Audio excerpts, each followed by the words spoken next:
Oh my goodness. If you told me that this collaboration would be the birth of another red colored beast that is on par with Redhood, I would not have believed you. But here we are.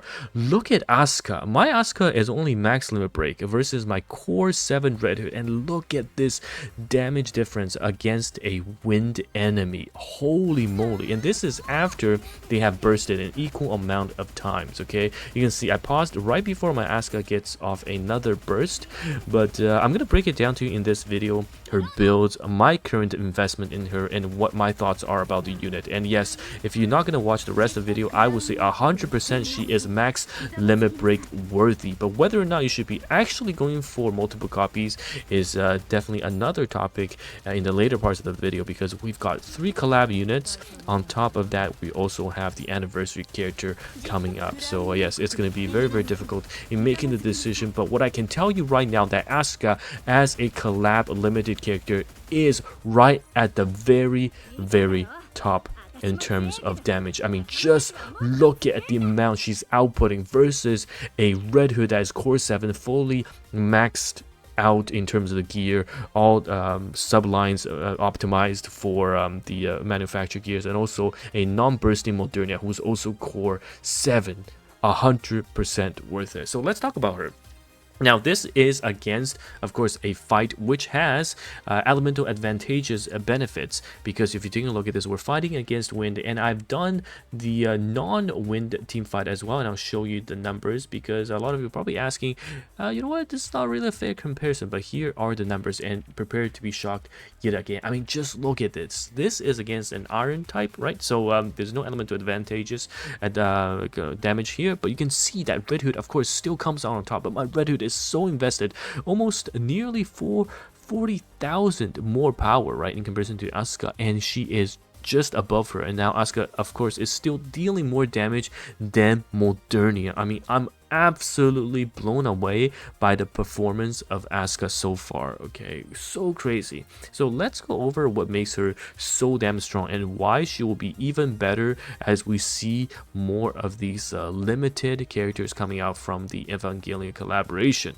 You can see this is the max limit break. I got very lucky, 100 something pulls, and to get to 4 copies. But yes, she is fantastic because she brings so much into her own kit. You can see that from the skills, I went for 10-10-10. To start out, you can definitely go for 7-7-7 as a stopping point, but 100% you want to max everything because all of the skills are so strong. You can see the first one, the shield damage is, you know what, not that important until we get some rapture bosses with the shield. But the crazy part is that when she takes recovery, it triggers an attack boost, and this is almost 100% for 25 seconds, and she has lifesteal built into her burst. So this, she is self-efficient in triggering this, but you can also use characters that heals her, and as long as you do it every 25 seconds, you get that. So right off the bat, humongous attack percent buff. Now the second one is when she has the shield, and this does get triggered by crown. Okay, you can see in the team I showcase, this 100% does get triggered by crown, and you get a 30% damage and strong element boost. On top of that, for all of your fire code allies, you also deal more core damage, and this is so good for characters like Modernia, as well as later on the Ray that we get, because these two are machine gun users that will be slogging away at the enemy core most of the time. So this is a 60% damage increase. Now Asuka is going to be hitting the core as well, because she is going to have a hit rate of 100% buff for 10 seconds during her burst 3. Now she also gains pierce, attack damage, and this DI 150% for 10 seconds. I don't know what to say, but tell you that this is probably one of the strongest buffs in the entire game as part of her damage boost kit. And on top of that, she gains life steal as well. So yes, the kit is bonkers. Now in terms of the overload gear, I haven't even delved too deep into this. So you can see for my overload gear, I tried aiming for element of advantage, because you want to definitely use her against wind enemies to take advantage of the strong element buff in your kit, and so it makes sense to give some elemental advantage buff. And look at this piece though. Oh my god, max ammo capacity, element advantage, and crit damage. Now you can argue that if this was attack, then this would be probably the best piece ever for her, but for her, you want max ammo because she has 20 base ammo, so she's going to benefit a lot from the max ammo buff. So you want at least 3 to 4 lines, and then a max in my honest opinion, the increased elemental damage dealt, get as many as you can. Okay, get as many as you can, and then for the rest, you can, I guess, go for attack if you want to. But she has so much attack boost coming out of her own, like this 100% buff. You will lose some of these diminishing returns. And I've got the collection equipped for her already. She's definitely worthy of the collection idol. The collection item as well. Now, in terms of the cube, I think a lot of people will, have a discussion whether or not to use resilience or bastions. And until we figure out what is the end game cube, you can never go wrong with these two, because bastions means more ammo, scales really well with max ammo capacity, which I've used. But if I'm running Asuka in a team with crown, for example, I'm going with resilience. You can see that in the beginning of the video. If you go back to the start, you can see how fast she reloads. So definitely worth it to take a look, especially if you got the reload buffs coming up from characters like crown. So that's what I'm building, and she's fully bonded, rank 30. Saucy story, just kidding, I haven't seen it already, but in comparison to Pilgrim, of course, who can go to bond 40, these characters can only go to bond 30, but it's enough because, I mean, her homepage max limit break looks gorgeous, and even as max limit break, keeping up with core 7 Pilgrims, that is something I would not expect to say in 2024 for NIKKE. Okay, a collab limited character keeping up with core 7 Pilgrims. Absolutely crazy. I mean, just look at my core 7 Red Hood and core 7 Moldunia, right? These are fully decked out in comparison. So overall, I'm very happy with Asuka, and I also wanted to say that in the future, as we get Mari and Rei, she's gonna be even better, because if you take a look at the pairing, right, she's gonna buff fire code allies, and of course Rei is a fire type machine gun, and we mentioned how Rei will be hitting the core of the enemies a lot, but Rei also has a buff as well.